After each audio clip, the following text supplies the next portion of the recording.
Hello students, welcome back to my YouTube channel mister Dedicator. आप सबका मेरे channel पे एक बार फिर से बहुत बहुत स्वागत है। तो जैसा कि आप सब जानते हैं कि बोर्ड एग्जाम 2026 बहुत जल्दी स्टार्ट होने वाले हैं। तो चलिए उसको ध्यान में रखते हुए, बहुत सारे हमारे सीबीएसई के स्टूडेंट ऐसे हैं जिनको बहुत ज़्यादा प्रॉब्लम हो रही थी लेटर्स की फॉर्मेट में। तो आज हम डिस्कस करेंगे हमारे लेटर्स की फॉर्मेट। तो सबसे पहले आपको ये मालूम होना चाहिए कि लेटर्स हमारे टू टाइप्स के होते हैं, ठीक है। एक होता है हमारा फॉर्मल लेटर और एक होता है हमारा इनफॉर्मल लेटर। फॉर्मल लेटर्स वो लेटर्स होते हैं जो हम किसी प्रिंसिपल को, एडिटर्स को, नगर निगम में, बिजली विभाग में या कोई भी ऑफिशियल वर्क में या ऑफिशियल डिपार्टमेंट में हम देते हैं, वो हमारे फॉर्मल लेटर्स कहलाते हैं, ठीक है। और इनफॉर्मल लेटर्स वो लेटर्स कहलाते हैं जो हम अपने किसी फैमिली मेंबर्स को, अपने फ्रेंड्स को, रिलेटिव्स को लिखते हैं, वो हमारे इनफॉर्मल लेटर्स कहलाते हैं। तो चलिए बिना देर करे हुए हम स्टार्ट करते हैं आज का हमारा फॉर्मल लेटर का फॉर्मेट। उसको बहुत ध्यान से आप लोग समझिएगा, क्योंकि बिल्कुल भी आपके मार्क्स इसमें कटने नहीं चाहिए, बहुत ही इजी होता है, ठीक है। चलिए स्टार्ट करते हैं। जैसे कि आप देख रहे हैं, ये हमारा है सीबीएसई क्लास 10 फॉर्मल लेटर का फॉर्मेट, ठीक है। सबसे पहले यहाँ पे आपको क्या करना है, यहाँ पर आपको अपना एड्रेस लिखना है, ठीक है। यहाँ पे आपको लिखना है सेंडर्स एड्रेस,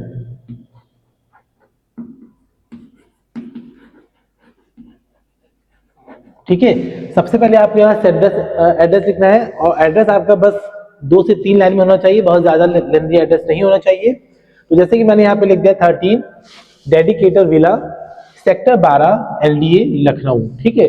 और जैसे कि यहाँ पे 13 के बाद कॉमा लगेगा, सेक्टर 12 के बाद कॉमा लगेगा, एलडीए लखनऊ हो जाएगा, ठीक है। अगर आपको पिन कोड आता है तो आप पिन कोड भी यहाँ पर चाहो तो लिख सकते हो, ठीक। उसके बाद आपको क्या करना है, आपको यहाँ पर एक लाइन यहाँ पर आपको गैप दे देना है, ठीक। एक लाइन का गैप देने के बाद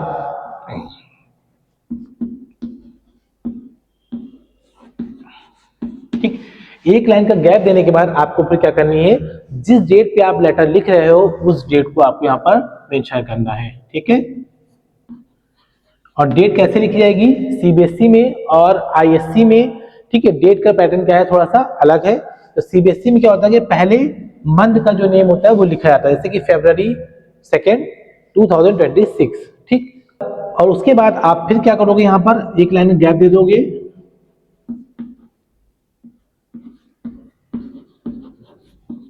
ठीक है। और उसके बाद क्या होगा, यहाँ पर आप जिसको भेज रहे हो, रिसीवर जिसको आप लेटर भेज रहे हो उसका एड्रेस यहाँ पे लिखोगे, जिसको हम लोग बोलते हैं रिसीवर्स एड्रेस,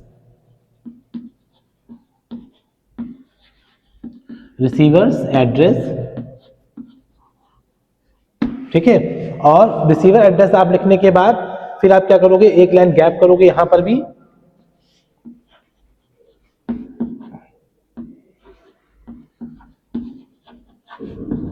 ठीक है। 1 लाइन गैप के बाद आप फिर यहाँ पे सब्जेक्ट डालोगे, जो भी आपका सब्जेक्ट है, जिस आप मकसद से लेटर लिख रहे हो उसको ब्रीफ में 1 लाइन में आप उस लेटर का जो भी सब्जेक्ट होगा उस सब्जेक्ट को आपके यहाँ पर मेंशन करोगे। और सब्जेक्ट को मेंशन करने के बाद फिर आप क्या करोगे, एक लाइन गैप दे करके सर, मैडम या रिस्पेक्टेड सर या मैडम, इस तरीके से आप जो होगा वो अपना सैल्यूटेशन इसको बोला जाता है, वो आप सैल्यूटेशन यहाँ पर मेंशन करोगे, ठीक है। तो इतना करने के बाद जैसे आपने सर, मैडम या रिस्पेक्टेड सर या मैडम जो सैल्यूटेशन इसको बोला था, ये आप लिखने के बाद आप इसी मार्जिन से जहां पे लाइन है यहीं से आप क्या करोगे, जो आपका बॉडी ऑफ द लेटर होगा उसको आप लिखना शुरू करोगे। तो उसको किस तरीके लिखना है ये आपको यहाँ पे देख लेना है। उसके बाद इसी के नीचे से आप क्या करोगे, आपको ये ध्यान रखना है कि आपको लेटर में आपके 3 पैराग्राफ में आपको कंटेंट को लिखना है, ठीक है। सबसे पहला जो पैराग्राफ, फर्स्ट जो पैराग्राफ होगा, ठीक है, सबसे पहले पैराग्राफ में आप इंट्रोडक्शन लिखोगे या लेटर आप क्यों लिख रहे हो उसका पर्पस जो होता है वो आप पहले जो हमारा फर्स्ट पैराग्राफ होगा उसमें आपको ये मेंशन करना होगा, ठीक है। उसके बाद जो सेकंड पैराग्राफ होगा, एक पैराग्राफ चेंज करोगे, सेकंड पैराग्राफ में आप जो आपका मेन पार्ट है लेटर का, जो मेन कंटेंट है आपका, ठीक है, डिटेल ऑफ इशू या रिक्वेस्ट, मतलब आप किस लिए लेटर लिख रहे हो, क्या बताना चाह रहे हो, खास करके आपको उस प्रॉब्लम को, उस समस्या को अपनी यहाँ पर सेकंड पैराग्राफ में आपको डिटेल वे में बताना होगा, ठीक है। उसके बाद जो थर्ड हमारा पैराग्राफ होगा वो हमारा होगा कंक्लूजन का, ठीक है।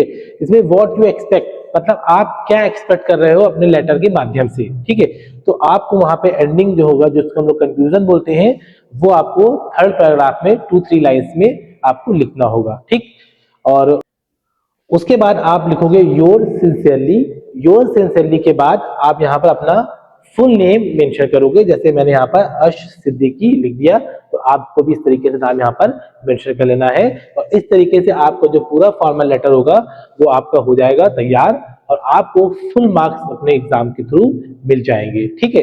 बस आपको डिटेल्स और जो फॉर्मेट है इसको बिल्कुल सही रखना है, इसमें थोड़ी सी भी गलती नहीं होनी चाहिए, ठीक है। तो चलिए मिलते हैं अपनी अगली वीडियो में, और इसमें हम डिस्कस करेंगे हमारा इनफॉर्मल लेटर्स आपको किस तरह के लिखना है और इनफॉर्मल लेटर का फॉर्मेट, ठीक है। तो वीडियो को लाइक शेयर करें और चैनल को सब्सक्राइब करना बिल्कुल ना भूलें।